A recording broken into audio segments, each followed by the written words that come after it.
Hello dear student, आज की इस नई वीडियो में दोस्तों हम आप लोगों को बताएंगे एमपी बोर्ड अर्धवार्षिक परीक्षा 2023-24 कक्षा 11 विषय आपका हिंदी है। समय आपको 3 घंटे मिलेगा। पूर्णांक का आपका 80 का ये आप लोगों का एग्जाम दिसंबर मंथ में होने वाले हैं, यानी आने ही वाले हैं। तो दोस्तों इस वीडियो को अंत तक जरूर देखें। चैनल पर पहली बार आए तो चैनल को सब्सक्राइब करें, लाइक करें, दोस्तों में शेयर करें। हम आप लोगों को 9th 10th 11th और 12th के सभी रीजनल पेपर प्रोवाइड करवाएंगे इस चैनल के माध्यम से, तो आप लोग चैनल को सब्सक्राइब जरूर करें। तो दोस्तों निर्देश सभी प्रश्न हल करना अनिवार्य है। दोस्तों बाकी के पॉइंट आप लोगों को पढ़कर ही अपने क्वेश्चन पेपर के उत्तर दे सकते हैं। तो आइए सीधे क्वेश्चन पर आते हैं। सही विकल्प चुनकर लिखिए। इसमें पहला है मीराबाई के आराध्य देव कौन थे। दोस्तों इसका आंसर हो जाएगा श्री कृष्ण। दूसरा है करोड़ रस का स्थायी भाव, तो शोक हो जाएगा। अगला देखते हैं मियाँ नसरुद्दीन के दादाजी का नाम था, तो दोस्तों मियाँ कलन हो जाएगा। आगे देखते हैं। चौथा क्वेश्चन आपका है, चौथा पॉइंट, अर्थ के आधार पर वाक्य के भेद होते हैं। दोस्तों 8 प्रकार के होते हैं। लता मंगेशकर के पिता का नाम दीनानाथ मंगेशकर था। आगे देखते हैं। पुराने समय में मनोरंजन के साथ साथ संदेश पहुंचाने का कार्य करते थे उपयुक्त सभी, यानी लावड़ी, तमाशा, नौटंकी। आगे देखते हैं। क्वेश्चन नंबर 2 आपका, रिक्त स्थान में सही शब्द चुनकर लिखिए। 7 अंक हैं।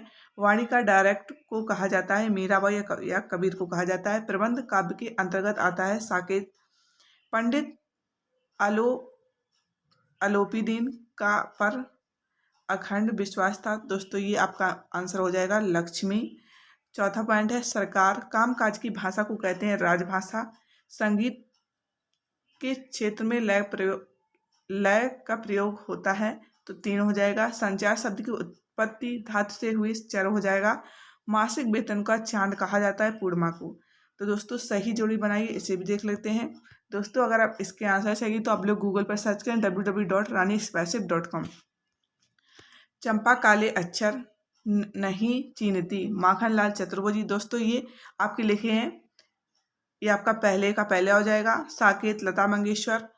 कर्मवीर त्रिलोचन, ये पहले में हो जाएगा। स्वर सामग्री 6 हो जाएगा। सितार वादक दूरदर्शन का नामकरण 2 हो जाएगा। विलायत खां हो जाएगा, ये 5वें में। तो दोस्तों इस तरीके से आप लोग अपने सही जोड़ी मिला सकते हैं। अगला देखते हैं। क्वेश्चन नंबर 4 है, एक वाक्य में उत्तर दीजिए।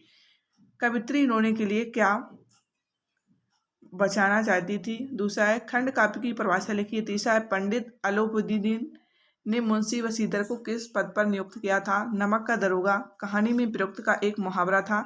लता जी को लोकप्रियता का मुख्य मर्म क्या है। आगे देखते हैं। क्वेश्चन नंबर 6 आपका, नमक का दरोगा कहानी के किस अंत में किसकी जीत हुई।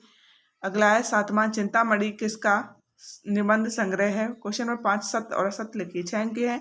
सुदक्कड़ी भाषा का प्रयोग कबीर ने किया, सत्य हो जाएगा। छंद में गणों की संख्या 9 थी, असत्य हो जाएगा। मियाँ नसरुद्दीन ने पंच हजारी अंदाज में सिर हिलाया, सत्य हो जाएगा।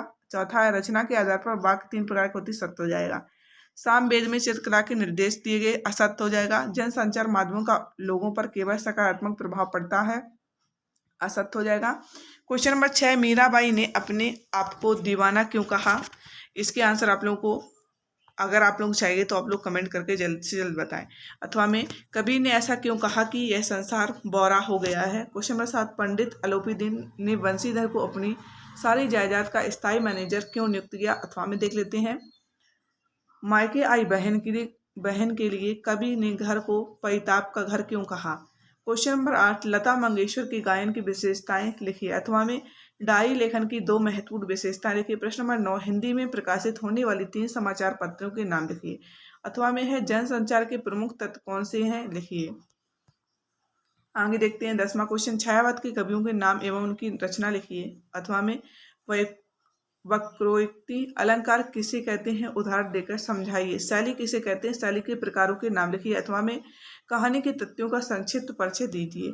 अगला है प्रश्न नंबर 12, नाटक और एकांकी में अंतर लिखिए। अथवा में आत्मकथा किसे कहते हैं, उदाहरण सहित लिखिए। प्रश्न नंबर 13 है, राजभाषा किसे कहते हैं, उदाहरण देकर समझाइए। अथवा में निम्नलिखित वाक्यांशों के लिए एक शब्द लिखिए। इसमें है पहला, जिसका कोई शत्रु ना हो, बड़ी कठिनाई से प्राप्त होने वाली। 14 क्वेश्चन है, हिंदी का पहला साप्ताहिक पत्र कौन सा था और वह कहाँ से संपादित हुआ था। अथवा में शब्द युग्म किसे कहते हैं, कितने प्रकार के होते हैं, उदाहरण सहित लिखिए। क्वेश्चन नंबर 15, शुक्ल युग के 2 प्रमुख निबंधकार एवं उनकी रचना लिखिए। अथवा में प्रबंध काव्य और मुक्तक काव्य में अंतर लिखिए। प्रश्न नंबर 16, कबीर दास अथवा दुष्यंत कुमार का साहित्यिक परिचय निम्न बिंदुओं के आधार पर दीजिए। 2 रचनाएं, भाव पक्ष एवं कला पक्ष, साहित्य में स्थान। प्रश्न नंबर 17, प्रेमचंद अथवा मनु भंडारी का साहित्यिक परिचय निम्नलिखित बिंदुओं के आधार पर लिखिए। 2 रचनाएं, भाषा शैली, साहित्य में स्थान। क्वेश्चन नंबर 18 है, निपात शब्द किसे कहते हैं, उदाहरण देकर समझाइए अथवा में प्रकृतिवाद के कवियों और उनकी रचनाएं लिखी हैं। आगे देखते हैं 19 नंबर क्वेश्चन, निम्नलिखित आपतित काव्यांश को ध्यानपूर्वक पढ़कर नीचे दिए गए प्रश्नों के उत्तर लिखिए। मेरे तो गिरधर गोपाल दूसरा ना कोई, जाके सिर मोर मुकुट मेरो पति सोई, छाड़ी दई कुल की कहानी कहाँ करई कोई, संतन डिंग बैठ बैठ लोक लाज खोई, असमन जल सींच सींच प्रेम बेल बोई, अब तक फैल गई आन फल होई। प्रश्न, मीराबाई जी किसके प्रेम में दीवाने थीं। दूसरा है उपर्युक्त गद्यांश का उपर्युक्त शीर्षक लिखिए। तीसरा है उपर्युक्त पद्यांश का भावार्थ लिखिए। दोस्तों 20वां क्वेश्चन है, निम्नलिखित पद्यांश की संदर्भ प्रसंग सहित व्याख्या लिखिए। क्वेश्चन नंबर 21 है, निम्नलिखित गद्यांश को पढ़कर नीचे लिखे प्रश्नों के उत्तर लिखिए। तो दोस्तों ये भी गद्यांश दिया है, इसके आंसर देना। गद्यांश में किस समय का वर्णन किया गया है। जलसों में नेहरू जी जनता से क्या चर्चा करते थे। तीसरा है पॉइंट, हमारे देश का नाम भारतवर्ष क्यों पड़ा। चौथा है, नेहरू जी ने स्वतंत्रता के लिए भारतवासियों को किस प्रकार उत्साहित किया। अथवा में दिया है पद्यांश, ऐसे भी आप लोग पढ़ लीजिए, इसके क्वेश्चन देने हैं। तो दोस्तों ये था आप लोगों का ये 22वां क्वेश्चन है। नगर की अनियमित विद्युत व्यवस्था हेतु आदिवासी अभियंता के लिए एक शिकायती पत्र लिखिए। अथवा में वाद विवाद प्रतियोगिता में प्रथम स्थान प्राप्त करने पर अपने मित्रों को बधाई पत्र लिखिए। 23वां क्वेश्चन, निम्नलिखित में से किसी एक विषय पर संक्षिप्त सारगम्भित निबंध लिखिए। जल का महत्व, साहित्य और समाज विज्ञान, वरदान और अभिशाप, वनों का महत्व, कोरोना वायरस। दोस्तों ये आप लोगों को निबंध लिखना है, जो भी आप लोग अच्छे से आता है वो लिख सकते हैं। दोस्तों क्लास 11 हिंदी का पेपर था। अगर आप लोग को पूरे के पूरे आंसर चाहिए तो आप लोग कमेंट बॉक्स में कमेंट करके बता सकते हैं। इसकी PDF चाहिए आंसर की तो आप लोग गूगल पर सर्च करें www.ranispiceif.com। दोस्तों मिलते हैं नेक्स्ट वीडियो के साथ।